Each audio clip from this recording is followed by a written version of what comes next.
For many were coming and going, and they had no leisure even to eat.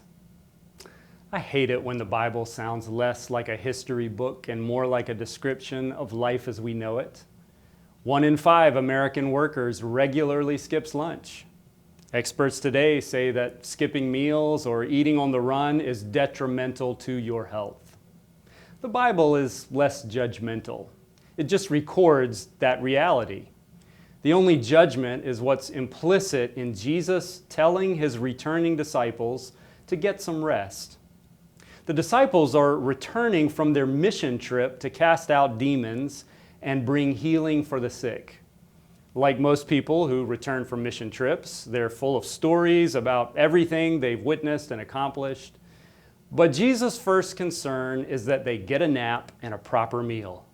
Come away to a deserted place all by yourselves, he tells them, and rest a while. Discipleship is hard work. To sustain it, you need to take a break from it. That sounds like good news, especially for lunch-skipping kinds of congregations accustomed to the idea that service requires sacrifice.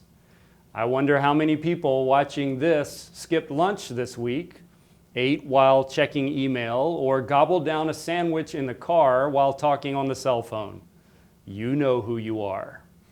Jesus is telling you to take care to balance the doing with renewing. Action requires reflection and restoration. Pushing yourself to do more is a temporary strategy that is self-defeating over the long haul. You can't serve everybody. There will always be more need. You've got to rest, and not just for 2 weeks out of the year. It's not an option, it's a command, one of the Big Ten. Jesus honors it, and so should you. That all sounds like good news until Jesus complicates it just 2 verses later by trying to serve everybody, by trying to meet every need, by failing to balance the doing with renewing. Jesus tells them to come away to a deserted place and rest a while, so they get in the boat and hurry across the Sea of Galilee, which at 13 miles long and 8 miles wide is more accurately described as a lake. The people on the shore are so desperate to get the healing they've heard about from Jesus and his disciples that they run around the lake faster than the direct route of the boat Jesus is taking. They overtake Jesus and his disciples. And rather than telling them all to go away, rather than telling them that he's very sorry, but everybody needs a break now and again, rather than telling them that his schedule is full this day and can they please come back tomorrow, he begins to teach them. It's a conflicting message that Jesus sends. On the one hand, rest. Attend to your need for rest and renewal. On the other, serve the people in front of you. The lectionary skips over the feeding of the 5,000 that happens immediately after these first few verses, but there the disciples are caught in the middle of this conflicting message. The crowds are hungry, and the disciples still haven't gotten the R&R they were looking forward to, and so they tell Jesus to send away the crowds so that everyone, including the disciples, can go and get something to eat. But Jesus tells them to give the people something to eat. It's a conflicting message that Jesus sends, which is probably why the church continues to send the same confusing message. Slow down. Observe Sabbath. Resist the culture of busyness. Sign up to serve the homeless, or on this committee, or singing in the choir. Lord, forgive us for the arrogance of thinking we who are made in your image do not need to rest from our labors. Lord, forgive us for passing by Samaritans in need. Jesus says, all those who are weary, come to me, for my yoke is easy and my burden is light. Jesus also said, take up your cross and follow me. Many are called, but few are chosen. We send confusing messages to each other. Confusing messages that frankly originate in the example of Jesus himself, who seems to talk about the example of getting away and resting more than actually doing it.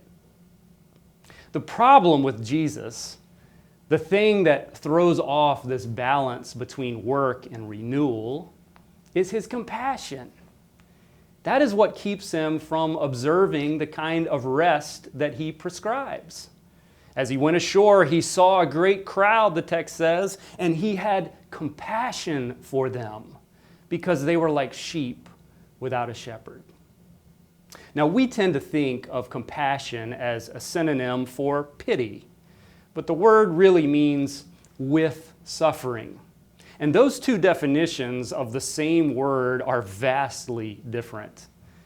As the theologian Douglas John Hall writes, pity is something you can manage from afar, not compassion. You do not have compassion, really, unless you suffer with those whom you refer. The precondition for compassion, he says, is unconditional solidarity with the ones for whom you feel it.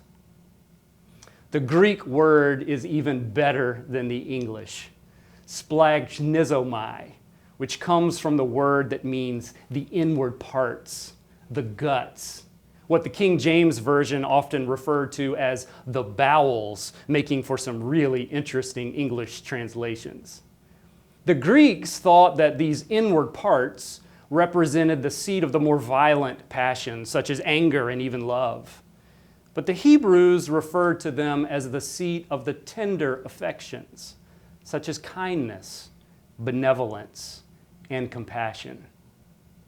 Jesus sees the crowd and is moved in a tactile, visceral way.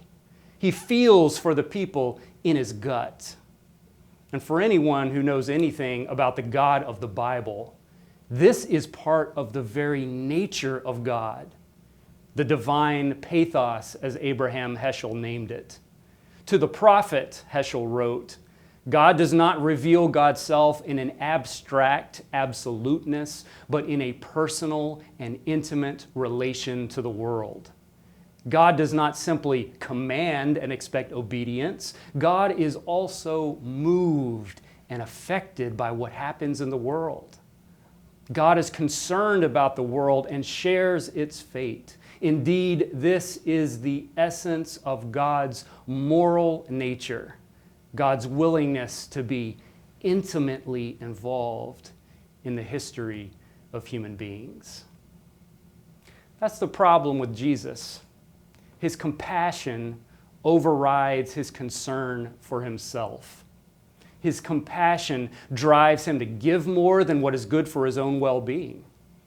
It's the same problem that's driven God to work exoduses for suffering people even when they don't deserve it, or to grant forgiveness even when we don't deserve it, or to welcome home prodigal sons, ungrateful daughters, even when we don't deserve it.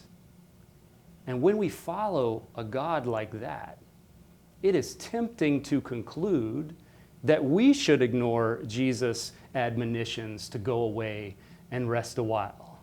That Jesus speaks these words about rest and doesn't really mean them. That we should always put the needs of others before the needs of ourselves in every case, in every circumstance. But I think this capacity always to be moved by compassion at the sight of human need might just be what sets God apart from human beings. There are limits to our wells of compassion, and God knows it. We can only give for so long until we need to find restoration and renewal. Those who neglect that need burn out or use other people to feed their own empty places, or coat themselves in thick shells to protect them from other people's suffering. Our spirits need rest and renewal, and God seems to know it. Thomas Merton wrote that there is a pervasive form of modern violence to which the idealist most easily succumbs: activism and overwork. The rush and pressure of modern life, he says, are a form, perhaps the most common form of its innate violence. to allow oneself to be carried away by a multitude of conflicting concerns, to surrender to too many demands, to commit oneself to too many projects, to want to help everyone and everything is to succumb to violence. The frenzy of the activist, he says, neutralizes his or her work. It destroys the fruitfulness of his or her work, because it kills the root of inner wisdom, which makes work fruitful. Sometimes it's hard to nurture that root of inner wisdom where I live in the city of Baltimore, where so many needs are so urgent all around. But my community isn't the only one with this sort of problem. This sense of urgency runs deep in churches all across the country. No one wants to be caught slacking off from their cross-bearing duties. No one wants to be accused of being one of those goats who saw Jesus in need and didn't respond. No one wants to be one of the negative characters who passed by someone in need in the story of the Good Samaritan. Even so, we best pay attention to the root of inner wisdom which makes our work fruitful. We start by recognizing that the church makes a serious error when we turn the stories of Jesus only into moral examples that we are to follow without also naming the distance between us and God. We are called to be imitators of Jesus, yes, but also to recognize that we are not Him. Our wells of compassion are not as deep as those of the God we serve. This truth defines both the good news about God and the spiritual work to which we are called.